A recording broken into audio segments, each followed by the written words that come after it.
2025년 10월 10일 금요일입니다. 역대하 22장 1절에서 12절 말씀으로 매일 성경 말씀 묵상 나누겠습니다. 예루살렘 사람들이 여호람의 막내 아들 아하시야를 왕으로 삼아 왕위를 잇게 하였다.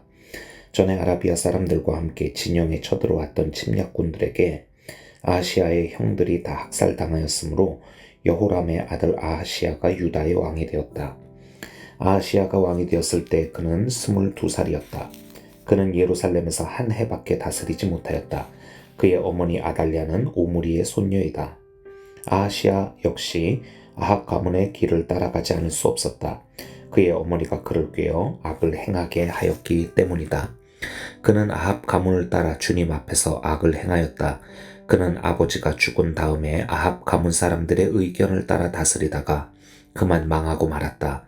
그는 아합 가문 사람들의 의견을 따라 이스라엘의 아합의 아들 요람 왕과 함께 시리아의 하사엘 왕을 맞아 싸우려고 길르앗의 라못으로 올라갔다. 그 싸움에서 시리아 군인이 요람을 쳐서 부상을 입혔다. 요람은 시리아의 하사엘 왕과 라마에서 싸울 때 입은 부상을 치료하려고 이스라엘로 돌아갔다. 그때 아합의 아들 요람이 병이 들었으므로 유다의 여호람 왕의 아들 아하시야가 문병을 하려고 이스라엘로 내려갔다. 아하시야는 요람에게 문병을 갖다가 오히려 해를 입게 되었다. 이것은 이미 하나님께서 이를 그렇게 꾸미셨기 때문이다. 아하시야가 병문안을 하러 갔다가 뜻밖에도 요람과 함께 나가서 님시 아들 예후와 맞닥뜨리게 되었다. 예후는 이미 주님께서 아합 왕가를 멸망시키시려고 기름 부어 뽑아 세운 사람이었다.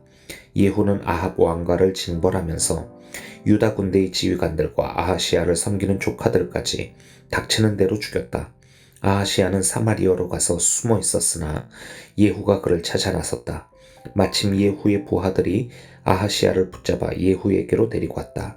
예후가 그를 죽이니 사람들은 그가 마음을 다하여 주님만 찾은 여호사밧의 아들이었다 하면서 그를 묻어주었다. 그리고 나니 아하시야의 가문에는 왕국을 지켜갈 만한 능력을 가진 사람이 아무도 없었다. 아하시야의 어머니 아달랴는 자기 아들이 죽는 것을 보고 유다 집의 왕족을 다 죽이기 시작하였다. 그러나 왕자들이 살해되는 가운데서도 왕의 딸 여호세바가 아하시야의 아들 요하스를 몰래 빼내어 유모와 함께 침실에 숨겨서 아달랴에게서 화를 면하게 하였으므로 아달랴가 요하스는 죽이지 못하였다. 여호세바는 여호바람 왕의 딸이요 여호야다 제사장의 아내이다. 아하시야에게는 누이가 되는 사람이다. 요하스는 그들과 함께 6해 동안을 하나님의 성전에 숨어 지냈으며 그 동안의 나라는 아달랴가 다스렸다. 아버지 여호람이 병에 걸려 죽는 것을 보고서도 아하시야는 아합 집의 영향에서 벗어나지를 못합니다. 하나님께서는 엘리야를 통해 여호람에게 아버지 여호사밧과 할아버지 아사가 갔던 다윗의 길로 가고 이스라엘 아합 왕의 길에서 떠나라고 경고하였는데 사실상 그것은 경고이자 또한 기회의 메시지였지요. 여호람은 그 기회를 선하게 사용하지 못하고 고집스럽게 그 길에서 벗어나지 못하다가 결국 비참한 죽음을 맞게 된 것입니다. 아하시야가 이런 여호람의 뒤를 이어 왕이 되었을 때 나이가 오늘 본문의 2절을 보니까 22살이었다고 하네요. 아하시야는 아버지의 인생에서 아무것도 배우지 못했던 것일까요? 아하시야가 왕이 된 그 해에 그는 아합 가문의 사람들, 특히 그의 어머니 아달랴의 그 센 입김 때문에 이스라엘의 아합의 아들 그 요람과 함께 시리아와 싸우려고 길르앗 라못 전투에 참전합니다. 과거에 여호사밧과 아합이 함께 연합군을 이루어서 바로 이곳에서 시리아와 싸우다가 아합은 죽고 또 여호사밧만 겨우 목숨을 건져 돌아왔었던 바로 그곳이었지요. 이번에는 그들의 후손들인 아하시야와 요람이 함께 또 이곳에서 전투를 벌이려고 합니다. 그 결과는 역시나 패배였습니다. 이스라엘 왕 요람은 부상을 입었고 아하시야는 이런 요람을 병문안하러 갔다가 마침 이때 이스라엘에서 일어난 예후의 쿠데타에 휩쓸려서 아하시야는 요람과 함께 죽음을 당합니다. 유다 왕가가 악한 이스라엘의 아합 왕가와 연합하는 것에 대해서는 이미 하나님께서 여호사밧 왕 때부터 계속 경고하셨던 일이지요. 그런데 그 일이 고쳐지지 않고 이렇게 계속 이어지다가 이런 일이 일어나고 만 것입니다. 자, 이제 상황은 더 악화가 됩니다. 아들 아하시아가 왕이 죽었다는 소식을 듣자 어머니 아달랴, 그러니까 아합 왕의 딸로 유다 왕가에 시집와서 여호람과 결혼하고 아하시아를 아들로 낳았던 바로 그녀가 바로 쿠데타로 들어갑니다. 그녀는 10절을 보면은 유다 집의 왕족을 모조리 죽여버렸다고 하죠. 그리고서는 스스로 유다의 왕이 되어버립니다. 북왕국 이스라엘에서 최고로 악명을 떨쳤던 이세벨의 뒤를 이어서 이번에는 그녀의 딸 아달랴가 이 남왕국 유다를 그야말로 먹어버린 것이죠. 여호와 하나님이 세우신 나라 이스라엘과 유다가 결국 바알신을 섬기는 두로 출신의 여인들에게 모두 완벽하게 접수를 당한 것입니다. 오늘 우리가 읽은 이 비극적인 본문의 일들을 읽으면서 우리는 특히 아달랴에 대해 굉장히 분노의 마음을 가질 수 있겠지만은 그에 앞서 이 모든 일들이 결국 하나님의 메시지에 돌이키지 않은 다윗 왕가가 자초한 일이라는 것을 역대기의 저자들이 분명하게 밝히고 있음에 우리가 주목해 봐야 되겠습니다. 19장에서 여호사밧 왕은 예후 선지자에게 아합 왕가와 연합한 것에 대해 하나님의 그 진노하심의 그 메시지를 전해받았죠. 21장에서 여호람 왕은 엘리야 선지자를 통해 끊임없는 전쟁이 이제 일어나고 왕 자신도 비참하게 병들어 죽을 것을 경고받았습니다. 결국 그는 적들의 침략을 받아 왕궁의 모든 재물을 빼앗기고 또 아하시아를 빼고 모든 아들들과 아내들이 잡혀가서 죽음을 당하게 되는 그런 비참할 일들을 겪게 되며 자신도 창자가 몸 밖으로 빠져나오는 극심한 통증에 시달리다가 죽었습니다. 자, 이제 남은 하나의 아들이었었던 이 아하시아가 왕이 되었는데, 그런데 그 역시 아합 왕과 또 계속 그 관계를 끊지 못하다가 1년도 못 되어 자신도 죽고 자신의 아들들을 비롯한 다윗 왕가의 모든 왕족들이 어머니 아달랴에 의해 죽게 되는 일을 겪고 맙니다. 하나님께서는 다윗과 솔로몬과 언약을 맺으실 때에 분명히 그렇게 말씀하셨지요. 하나님을 신뢰하고 순종할 경우 복이 있을 것이나 그 반대의 경우에서는 심판이 있을 것이라고 말입니다. 역대하 7장 19절에서 20절에 이렇게 기록되어 있습니다. 그러나 너희가 마음이 변하여 내가 너희에게 일러준 나의 율례와 계명을 버리고 다른 신들을 섬겨 숭배하면 비록 내가 이 땅을 너희에게 주었지만 내가 너희를 여기에서 뿌리째 뽑아버리고 비록 내가 내 이름을 위하여 이 성전을 거룩하게 구별하였지만 이 성전도 내가 버리겠다. 그러면 너희는 모든 민족 사이에서 한낱 소땅거리가 되고 웃음거리가 되고 말 것이다. 결국 여호사밧과 여호람과 아하시아 이 세 왕들의 그 불순종으로 다윗 왕가는 하나님의 공의로운 심판을 받았다는 것이 역대기가 전하는 이 사건의 본질인 것입니다. 그러나 하나님은 공의의 하나님이심과 함께 또한 은혜의 하나님이시기도 하시죠. 어떤 면에서 하나님이 은혜롭다고 할 수 있을까? 먼저는 하나님의 심판이 즉각적으로 내려지지 않았다는 것입니다. 여호사밧에게 1차로 또 여호람에게 또다시 2차로 기회를 주셨고 마지막으로 모든 형제들이 다 죽은 가운데서 아하시아를 살아남게 하신 주님께서 그가 왕이 되게 함으로 세 번째의 기회를 주셨던 것이죠. 그렇게 보면은 이 하나님의 기다리심, 인내하심은 정말 은혜롭다고 할 수 있지 않겠습니까? 다윗 왕가는 이렇게 세 번이나 회개할 수 있는 기회를 얻었지만 끝내 불순종하였고 결국 그로 인해 이렇게 멸절이 되는 심판을 받게 된 것입니다. 그러나 하나님은 이런 다윗 왕가에게 그럼에도 불구하고 또다시 기회를 주십니다. 오늘 본문 11에서 12절을 보시죠. 그러나 왕자들이 살해되는 가운데서도 왕의 딸 여호사베가 아하시아의 아들 요아스를 몰래 빼내어 유모와 함께 침실에 숨겨서 아달랴에게서 화를 면하게 하였으므로 아달랴가 요아스는 죽이지 못하였다. 여호세바는 여호람 왕의 딸이요 여호야다 제사장의 아내이다. 아하시아에게는 누이가 되는 사람이다. 요아스는 그들과 함께 6해 동안 하나님의 성전에 숨어 지냈으며 그동안에 나라는 아달랴가 다스렸다.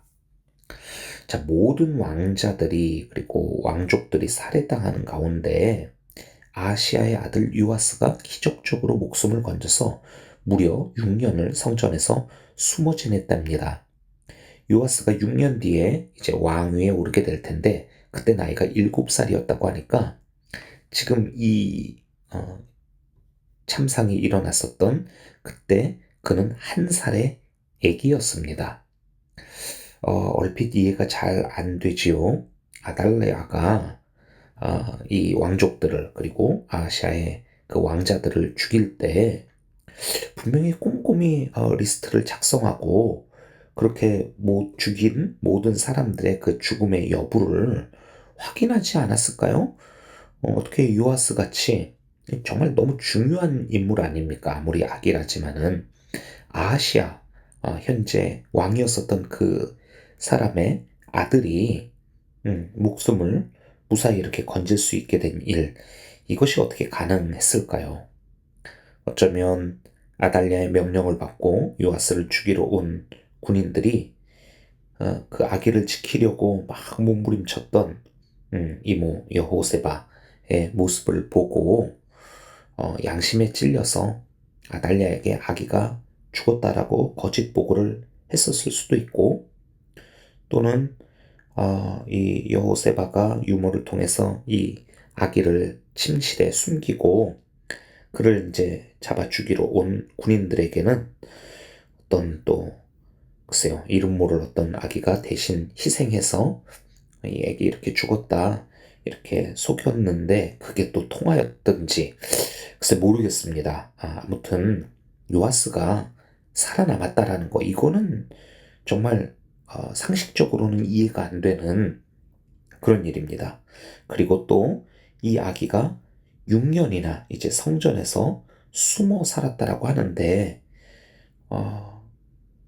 그 성전에 있는 모든 사람들이 정말 한마음 한뜻이 되어서 이 아기의 비밀을 잘 지키지 않고서는 이게 그렇게 될 수가 없는 비밀이 새어나갈 위험도 굉장히 많았었을 텐데 말이죠. 하여간 기적으로밖에 표현할 수 없는 말도 안 되는 일이었습니다. 자, 이 말도 안 되는 일, 이것이 바로 주님께서 이 다윗 왕가에게 또 한 번의 이 기회, 은혜를 주신 것이지요. 하나님은 다윗 왕가를 철저하게 심판하셨지만은 아주 작은 이 불씨 하나를 이렇게 남겨놓으신 것입니다. 회복과 역전의 이야기를 준비하시기 위해서 말이죠. 그러나 그 날, 앞으로 6년 뒤의 그 날은 반드시 오는 날이기는 하지만은 그 날이 그렇게 쉽게 올 수 있었던 것은 아닙니다. 소망으로 기다리며 엄하고 모진 나날을 견뎌내 갔었던 그 믿음의 사람들이 하루하루 살아내어야 할 바로 그런 날들이었었던 것이지요. 참으로 오늘 이야기는 굉장히 암울하고 그리고 두려운 이야기이지만은 그러나 그 가운데서도 또 희미한 희망, 그러나 시간이 갈수록 그 희미했었던 것들이 점점 선명해지면서 마침내 회복과 역전과 구원의 날로 이어지게 될 것입니다. 비록 실수와 죄로 인하여서 너무나 안타까운 그리고 하나님께 버림받은 것만 같은 그런 어려운 상황에 있는 그런 이들이 오늘의 본문을 읽으면서 하나님에 대한 그 공의에 대한 두려움과 그러나 또 하나님의 은혜에 대한 소망의 마음을 모두 붙잡아 한편으로는 회개로 또 한편으로는 소망으로 이 시간을 살아내리라. 그리고 주님의 은혜의 때를 반드시 맞이하리라. 그렇게 간구하고 그 하루하루의 삶을 이겨낼 수 있는 힘을 달라고 또한 기도하는 오늘 이 아침이 되었으면 좋겠습니다. 함께 기도하겠습니다. 하나님 아버지, 참 좋은 왕이었었던 여호사밧이지만 그의 실수와 고집과 또 돌이키지 못하였었던 그 실책으로 이후에 역사가 참으로 어두움으로 그렇게 끌려가는 모습을 오늘 보게 됩니다. 하나님께서 말씀으로 주님께서 부어주시는 마음으로 상황과 또 주님의 사람들을 통한 또 그 권면으로 우리를 깨닫게 하고 또 돌이키게 하고자 하실 때 그때 온전하게 완전하게 주님께로 나아가는 우리 모두가 되게 하여 주시옵소서. 미적되고 지체하다가 결국 이렇게 멸절되어가는 다윗 왕가의 모습을 보면서 오늘 우리는 다시 한번 우리의 마음을 새롭게 품게 하여 주시옵고 그리고 그 가운데서도 주님께서 소망과 희망의 구원의 씨앗을 이렇게 심으시는 장면을 보면서 비록 그것이 과연 어느 때나 열매 맺을 수 있을까? 그리고 이 모든 상황이 과연 해결될 수 있을까? 우리로 하여금 두렵고 혼란스럽게 그리고 실망하고 낙심하게 하는 그런 것들이 눈앞에 많이 펼쳐져 있으나 그러나 하나님의 하나님 되심과 또 성경을 통하여 기록하시고 지금까지 우리 인생을 인도하셨던 하나님의 은혜를 성령님께서 저희로 깨닫게 하시고 믿게 하시고 그리고 붙들게 하여 주시옵소서. 그리고 마침내 승리의 그날까지 그렇게 하루하루를 묵묵하게 발을 내디딜 수 있는 또 저희 모두가 되게 하여 주시옵소서. 예수 그리스도의 이름으로 간절히 기도합니다. 아멘.